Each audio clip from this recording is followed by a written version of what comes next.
Y'all guys ever get bored of living in life?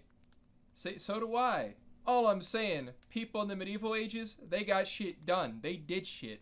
What do I do? Well, let's see. I got like 1,000 hours in CK2, and I got about 36 in CK3. My ancestors are proud. I'm repping all my ancestors. They're like, bro, you're doing great. When are you getting married? Well, fuck. But is CK3 good?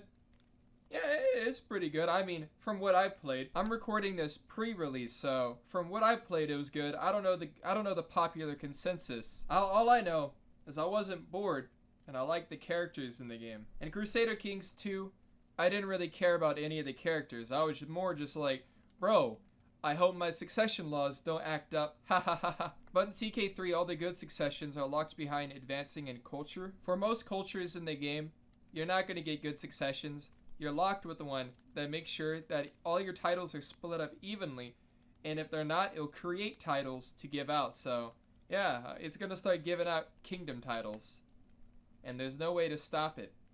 Unless you tech up. I'm going to go back in time, and I'm going to figure out who made Gavelkind Succession. I just want to talk. But you can give out titles. And it doesn't suck. Yeah, it actually feels cool in this game. By feeling cool, I mean it doesn't, like, break your fingers. Like, you're not going to get carpal tunnel like you used to in CK2. Also, the council allows you to spread culture. Like, you just put someone down and they spread your culture for you. It's great. Your culture is also how you spread technology now. Like, you advance technology with your whole culture group. But the person who gets to choose the technology is the cultural leader. And to become the cultural leader, you have to own the most provinces with that culture. It works a lot better than CK2's technology screen, which I skip mainly, and I only really upgraded like legalism and I think military organization. The rest was kind of useless because all the other military stuff didn't affect your vassals. It affected only the stuff in your domain, which is like, I don't know, like 3,000 troops versus the other 40,000 who will not be having that tech boost. But the combat in CK3 is kind of weird. You don't raise your vassal levies anymore. Instead, they give you a set number of their levies, and you spawn them all at one place. And it's probably going to be about, like, at most, around, like, 10,000. In 36 hours, I've never seen a doom stack. Instead, I've seen, like, a whole bunch of armies that are, like, 4K apiece. Yeah, you won't see China walking around with, like, probably, like, 8 25K stacks. Everyone just chilling. You also capture prisoners a lot easier in this game, so like a lot of the times you'll just capture their king in the first battle, which is pretty cool. I like that. It kind of feels like CK2 Plus in a way. A really great mod. The best feature of CK3 right now has got to be the focus tree. It's kind of cool, just kind of perking into stuff. They give you a lot of benefits.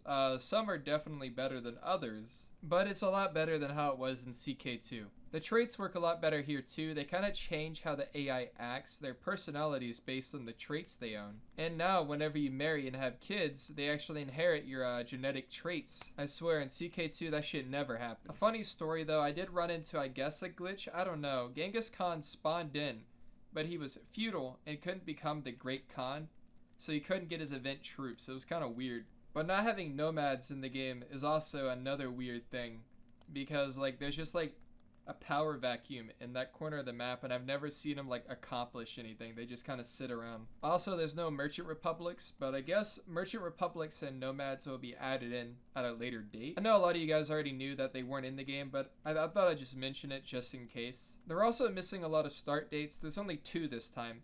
I'm guessing in the future they will add more as DLC, make them more flavorful. I can't confirm. It's kind of sad not having Charlemagne and late medieval.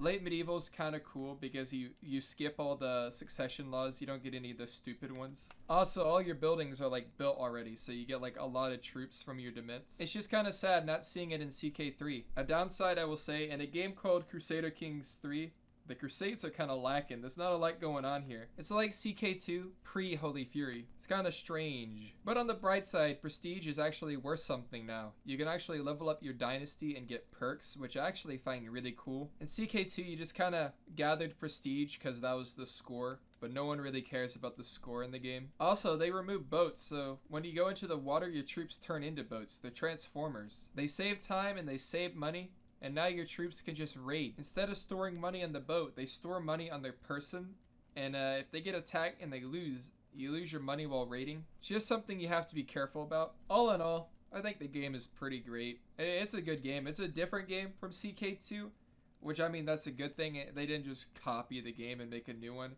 but it does have some changes, and not all of them are going to be for everyone, but I liked it. This is just kind of like a short go over. I didn't go over religion. It's kind of similar to CK2, but kind of different. You can like choose perks for it, but I never really got a chance to explore that, so just letting you know, I don't know a whole lot about it. At the end of the day, this was just kind of a quick video, a short video, just to kind of give you my thoughts in the game, and to help Paradox kind of, you know, see some areas where there could be some improvement. But I think the good outweigh the bad for the most part. Like, it's not like Imperator Rome. Imperator Rome is boring to play. This game actually had fun, so yeah, that's good, right?